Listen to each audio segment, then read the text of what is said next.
right, what is going on, guys? And what do we have here in front of us? We've got some different things. So, yeah, wow.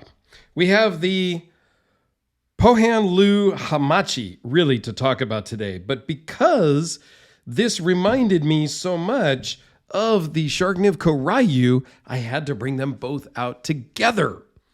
So I am a big fan of Edison over at Shargnivko. Kind of a friend. I don't know. I hang out with him when I go to the shows. Gone out to dinner before, just hung out. We chat a lot, whatever. Good guy. Makes a great knife, and I'm honored to have this. Pricing on these is freaking insane and kind of stupid right now. I'm not going to lie, but that's a whole different topic. The secondary overinflated pricing. We'll just leave it at that. So Karsten sent in, I'm gonna put that off to the side, way off to the side, sent in this Pohan Leu Hamachi. And it's very similar to the Shargnivko in kind of design. Very neutral handle, Japanese tanto blade, like just, very, very similar. They definitely are distant cousins, if you will.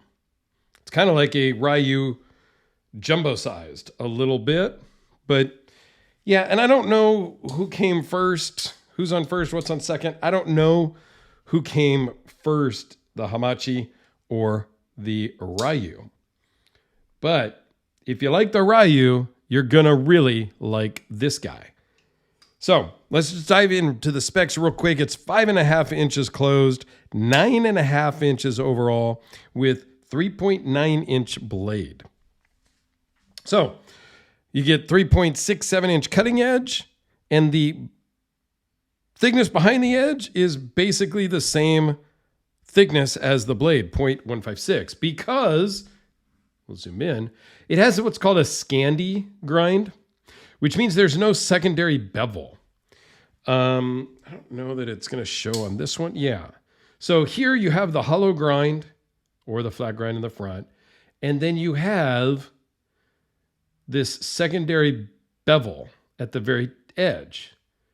Very traditional. And actually the Ryu has just a Scandi grind on the very front, which I never really thought about or noticed. So there is no secondary bevel on the Hamachi at all on either facet.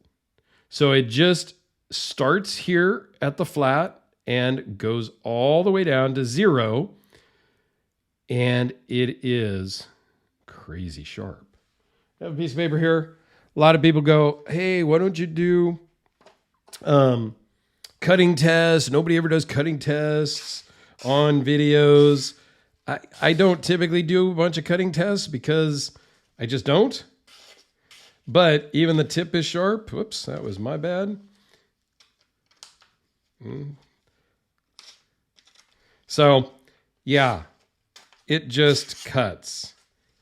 And if you don't jack it up when you try to cut, it cuts better. Okay?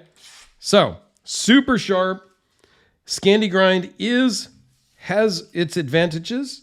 And part of it is easy of sharpening. It's very easy to sharpen. Ease of manufacturing. It's cheaper to make because there's just one grind. It's just easier to make. Okay? And the blade geometry stays the same as you sharpen. Because you don't have to worry about that secondary bevel. And if you sharpen it 400 times and you've eaten into that secondary bevel, well, here you don't have to worry about that. All right, so I think this thing's great. Weighs in at 7 ounces, so it's not on the lightweight side, but it works. Runs on IKBS bearings.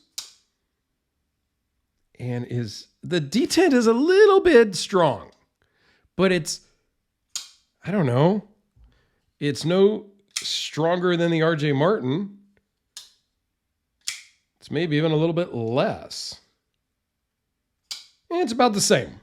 It's hard to be scientific about it, but it's very similar. So you got carbon fiber, Timascus bolster, Timascus pocket clip, and looks like carbon fiber backspacer. Aesthetically, I'm not really sure that I like this with the titanium, and then the scale. Like, it just looks visually odd to me. It is the same thickness, but visually it kind of plays tricks on my mind.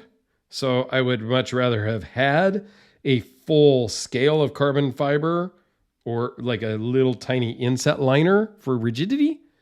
I don't know. That's me being nitpicking. Other than that, I really like this knife. So Pohan Leu is been a part-time knife maker since 2003. I don't know if he's full-time yet or not. But he started out with a very small, just belt sander. And he even used to use just a grinder for all of his stuff. But he does all his own heat treating. He started doing heat treating in a coal forge, with coal fire forged.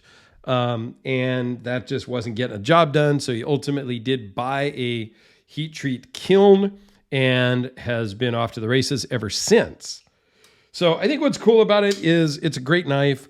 The story of him is just he's a part-time knife maker, and maybe he's full-time now. I don't know. But at the time I was looking up, I got, he's a part-time maker since 2003. I think that's a lot of people. Like, I don't even want to say I'm a part-time YouTuber because I hate that term. Oh, I'm a YouTuber. I'm a content creator. I'm just a guy.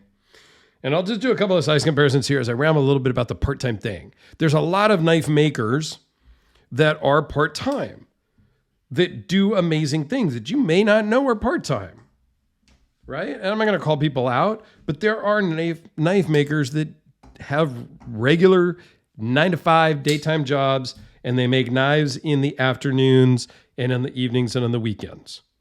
There's not that much money in making knives for your average people. You can do okay. Much like YouTube. You can do okay, but I'm not dropping my normal day job where I make decent money to struggle and try to beg people to view my videos, to subscribe and all that goofy stuff. Like, that's just not me. I'm not a used car salesman, so I'm not going to just, do YouTube full time. But there are people that are making knives that are just doing it part time, and you may not even know, and you think that's what they do all the time. So I think it's cool to point that out from time to time that, hey, it's really just a hobby. It's a side hustle, if you will. A lot of the people are, they have IT jobs and engineering jobs. And I've talked to a lot of the makers at shows, and they have regular office type jobs, but yet they're able to make knives and make a secondary income and build a following. And I think that's great. So, which is kind of what I'm doing with my part-time, if you will, YouTube channel. I don't know. Anyway, I've gone way off the topic of knives, but I think this is a super cool knife. I'm honored that he was able to loan this into me because it's just really cool. And I hope you guys enjoyed it. So let me know in the comments your thoughts on the part-time thing, on this Hamachi, on the striking resemblance of these two. And there you go. I don't know. What more can I say? I could ramble, but nobody's listening by now anyways. So I'll just say peace out.